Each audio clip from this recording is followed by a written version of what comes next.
The cameras were already rolling. Bright studio lights. A restless audience. The smell of tension in the air. Jonathan Roumie sat in the witness chair, calm, composed, the same quiet demeanor people knew from The Chosen. Across from him, Judge Judy. Sharp eyes. Zero patience. She adjusted her glasses, leaned forward, and said it. So, you really believe you're talking about a real man who walked on water? Or is this just an acting gig? The room chuckled, some politely, some not. Jonathan's lips pressed together in a small smile. He didn't answer right away. Judge Judy tilted her head. No, seriously, do you actually believe all that Bible stuff? Or is it just good for your career? It was half a jab, half a challenge. And everyone knew it. A man in the back of the audience laughed out loud. The bailiff smirked. Even the camera operator looked like they weren't sure if this was crossing a line. Jonathan's eyes flicked toward the crowd, then back to her. His voice was calm, almost too calm. I believe, because I've seen too much not to. The room stilled. Even Judge Judy hesitated for a fraction of a second, as if she hadn't expected that answer. What do you mean, you've seen too much? She asked, eyebrows raised. Jonathan leaned forward slightly. I mean, I've seen moments in people's lives change. I've seen tears turn into hope. I've seen prayers answered in ways that no script could have written. Someone in the audience whispered, wow. Judge Judy gave a tight smile. Well, that's touching. But this is a court show, Mr. Roumie. We deal in facts. Jonathan didn't flinch. Faith is a fact. At least, it is, when it's yours. You could feel it, that shift. The laughter stopped. The tension started to hum, low and electric. And in that moment, you knew, this wasn't going to be a normal taping. The air in the studio shifted. The kind of shift you can't fake.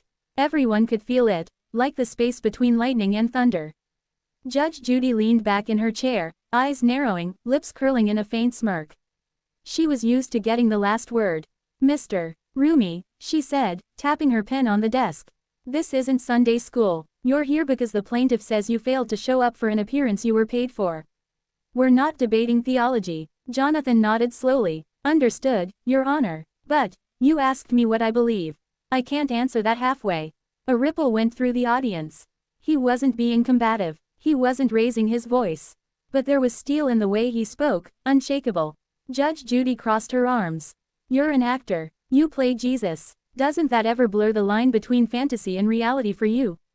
Jonathan's gaze didn't waver. I don't just play Jesus. I represent him to people who may have never cracked open a Bible. I can't do that if I don't mean it. The words hung in the air. Someone in the front row shifted uncomfortably. A woman clasped her hands together like she was holding back tears. The bailiff glanced toward Judge Judy, half expecting her to shut it down. But instead, she leaned forward again. You realize how crazy that sounds to a lot of people, right? That you're talking about God like you've actually spoken to him. Jonathan tilted his head, that same calm smile never fading. I have. A sharp intake of breath from somewhere in the crowd. Judge Judy blinked. You have. Yes, Jonathan said simply. Not in an audible voice. But in ways so clear I'd have to lie to myself to ignore them. She set her pen down, her usual rhythm thrown off. Give me one example, just one, that proves, at least to you, that you've heard from God. Jonathan paused, looked down at his hands. Then back at her. A few years ago, I was ready to quit acting. I prayed, honestly, desperately, for God to show me what I was supposed to do. The very next morning, I got the call for The Chosen. And when I walked on set for the first time, I knew I was exactly where I was meant to be. Murmurs spread through the room. Judge Judy raised an eyebrow. So you think that's divine intervention? Jonathan's tone didn't rise. It softened. I know it is. Because I've learned, coincidences stop feeling like coincidences when they keep leading you closer to your purpose. Silence. Not the awkward kind. The kind where you know everyone's processing what they just heard. Judge Judy shifted in her seat, her usual smirk dimming. This is still a court case, Mr. Roumie. But I'll admit, she stopped herself mid-sentence, glancing toward the cameras. Jonathan waited. She tapped her pen again, this time slower. You're not the usual guest we get here. He smiled faintly. I'll take that as a compliment. In that moment, you could sense it. The tension wasn't just between a TV judge and an actor. It was between skepticism and conviction. Between the safe distance of sarcasm and the uncomfortable nearness of truth. And the fight was just getting started. The cameras kept rolling. Judge Judy wasn't done. She never was. She straightened in her chair, eyes locked on Jonathan like she was ready to dismantle every word he'd just spoken. "You talk about purpose," she said, her voice sharper now. "But purpose doesn't excuse breaking a contract. It doesn't excuse disappointing people who depend on you." Jonathan leaned forward slightly. "I agree, which is why I showed up for every commitment I made." The plaintiff, a nervous-looking man in his 40s, cleared his throat. "That's not true, Your Honor." "He didn't." Jonathan turned toward him, not with anger, but with that same calm tone. "I explained why I couldn't make that event. It wasn't about the money. It was because I was at the hospital, visiting a child who didn't have much time left." The room froze. Judge Judy squinted, searching his face for any sign of performance. "You expect me to believe that?"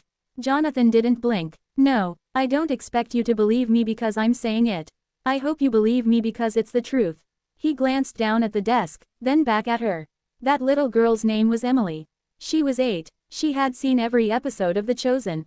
Her parents said meeting me was her wish. I couldn't put a speaking engagement above that. Not when I knew I might never get another chance to look her in the eyes and tell her she's loved." The plaintiff shifted uncomfortably. The audience wasn't breathing. Judge Judy's lips parted slightly, but no words came out at first. She was trying to keep control of the room, and maybe even of herself. "That's tragic," she finally said. "But we're here to decide whether you breached a legal agreement, not whether you're a saint." Jonathan's eyes softened. "I'm not a saint. I'm just someone who tries to listen when God tells me where to be. That day, he told me to be with Emily. And I would make that choice again." The weight of his words lingered. Not just in the court. Through the cameras, into living rooms and phones across the country. Judge Judy tapped her pen again. "You're aware, Mr. Roumie, that the law doesn't operate on divine instruction." "Yes," he said, "but people do. And when the law and love clash, I choose love." That landed like a hammer. The plaintiff looked down, avoiding everyone's eyes. A murmur ran through the audience, someone audibly whispering, "Wow." Judge Judy adjusted her robe, but her tone had shifted. It wasn't quite conceding, but it wasn't mocking anymore either. "You've got away with words, Mr. Roumie. I'll give you that." Jonathan smiled, faintly. "I'm not trying to win with words. I'm just trying to tell the truth." For a long moment, they just looked at each other, two people who couldn't be more different in posture or profession but were suddenly standing on common ground. The cameras caught it. So did millions of viewers who would later replay this moment over and over, sharing it with captions like, "Faith wins in the end," and, "Judge Judy speechless for the first time ever." Asterisk. But in the studio, the air was still thick with something unspoken. Because everyone knew, the case wasn't just about a contract anymore. It had become a cross-examination of faith itself.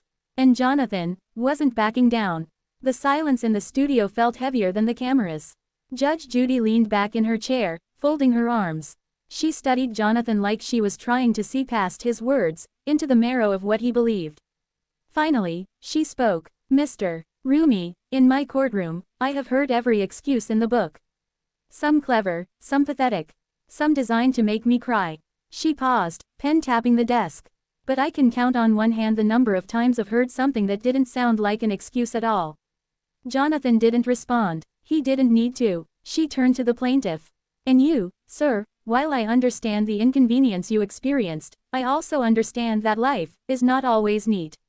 Sometimes it's messy. Sometimes people are called to something bigger than a speaking engagement." The plaintiff shifted, his earlier confidence now gone. I didn't know the details," he mumbled. "No, you didn't," she replied sharply. "And maybe before dragging someone to court, you should." Her gaze returned to Jonathan. For a moment, her voice softened in a way that caught everyone off guard. "You believe God told you to be there for that little girl?" Jonathan nodded once. "Yes, I know it in my bones." Judge Judy inhaled slowly, then gave the smallest of smiles. "Well, I can't put 'God told me' into a legal ruling. But I can say this, case dismissed." The room erupted. Gasps, whispers, applause that no one tried to quiet. Jonathan didn't pump a fist or flash a victory grin. He just closed his eyes briefly, like a man offering silent thanks. When he opened them, he looked at Judge Judy and said, "For what it's worth, thank you for hearing me." She tilted her head, almost smirking. "Don't thank me, Mr. Roumie. Thank that little girl, she's the one who made your case better than any lawyer could. Jonathan's voice cracked slightly. I already do. The bailiff called for the next case, but the energy in the room didn't shift back to business. Something unshakable had happened, something beyond verdicts and contracts. Later, clips of the exchange would spread like wildfire online. People from every corner of belief, or no belief at all, would comment on the same thing. It wasn't the legal win that mattered. It was the way faith stood its ground without raising its voice. And for millions watching, that quiet conviction spoke louder than any gavel ever could.